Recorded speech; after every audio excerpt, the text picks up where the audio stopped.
my apartment had a gas leak and it exploded.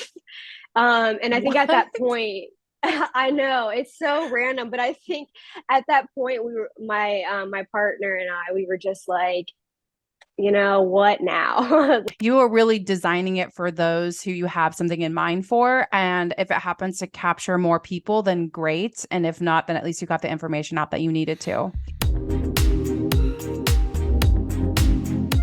Okay, so now I want to jump into hearing, because I know this part, but I want everyone else to hear how you started curating things on TikTok and you got a really cool write up.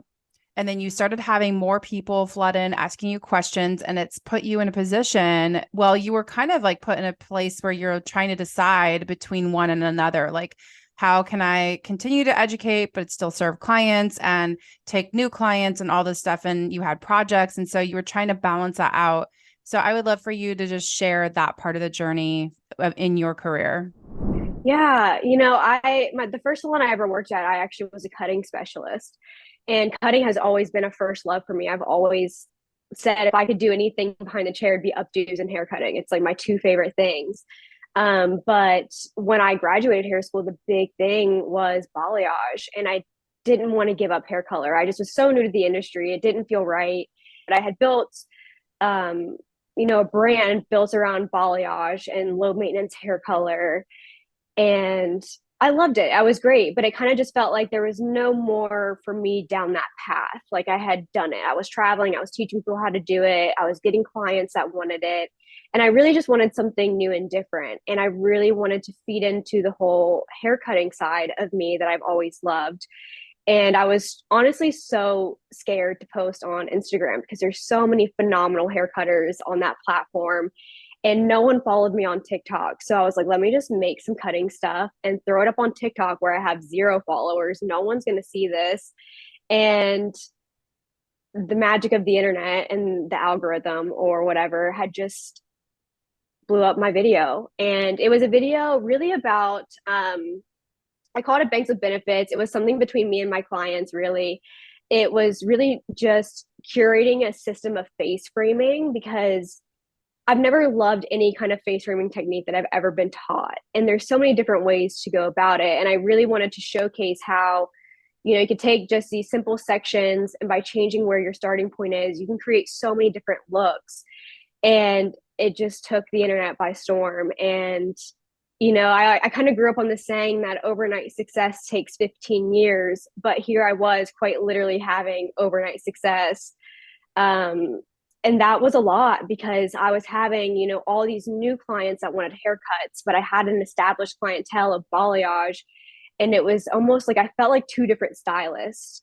And that was really, really hard to balance because I just didn't know anyone that had been in my position before. And I know we had chatted, and I did a personal coaching call with you, which was so helpful on how to navigate the price change and slow down the demand a little bit to be able to accommodate my existing clients.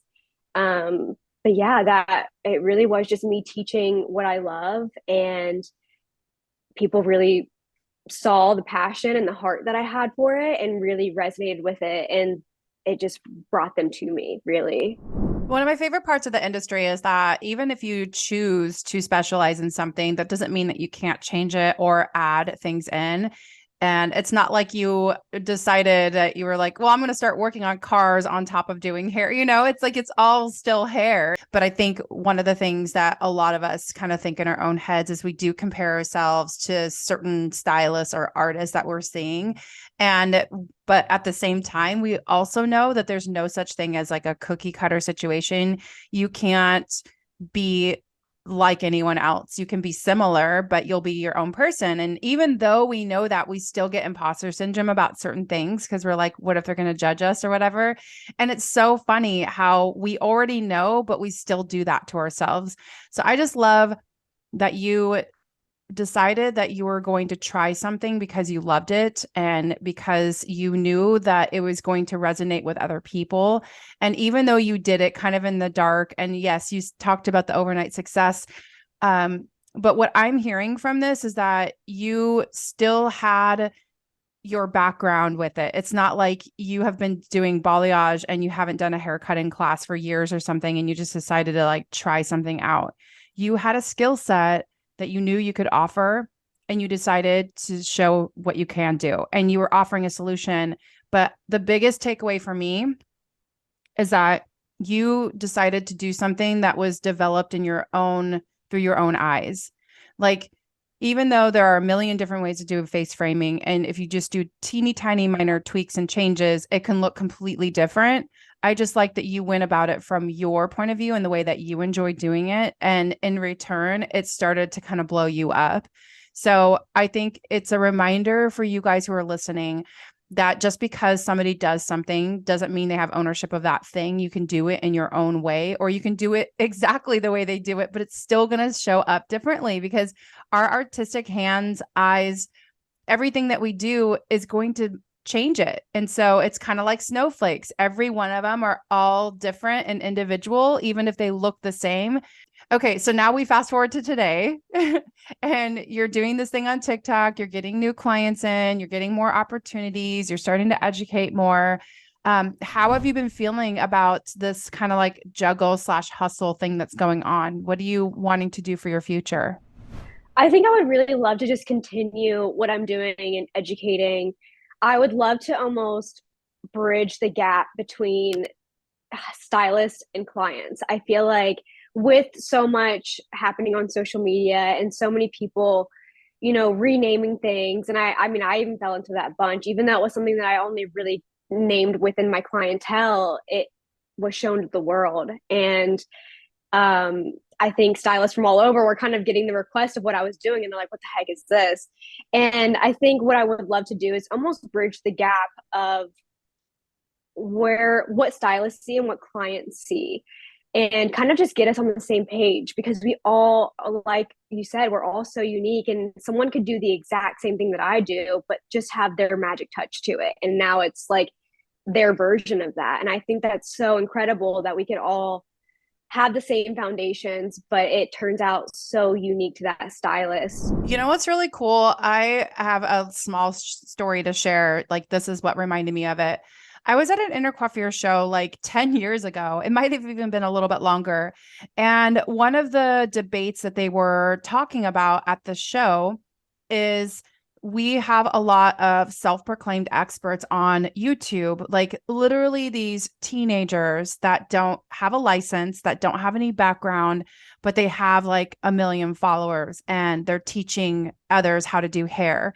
And so one of the reasons why they were showing that is they wanted to encourage hairstylists to go on the internet, basically.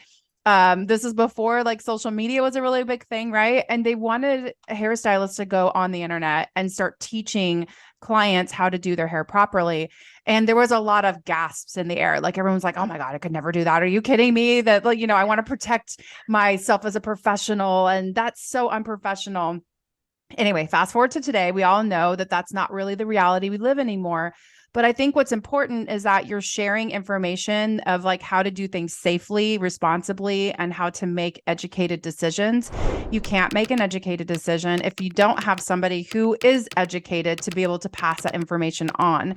And even though, yes, there may be some misinformation with like the heat protectant analogy that you're talking about on paper, because it's like, obviously paper is a major conductor that's very different than our hair.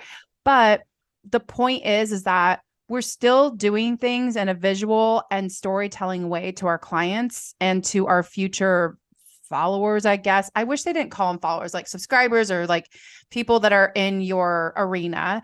And you're helping them make an educated decision. Even if it's not 100% accurate or doesn't read the same for them, you're still at least teaching them. And I think that is something that I want to encourage all of you guys who are listening, that it goes beyond the walls if you want it to.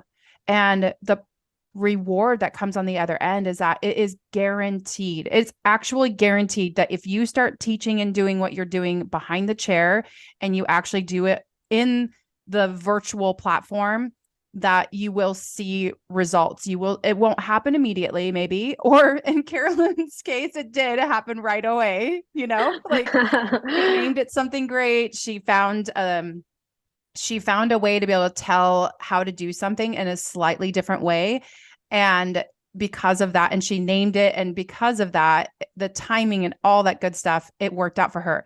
But I want you guys to know that even if that doesn't happen, I only know countless stories of those who have seen success within it. So I just want to encourage you guys to try that, because how great is it that it offers you more things, but also encourages you to keep doing it. And now you have like more opportunities coming your way. And I have no doubt you're going to continue to have more opportunities.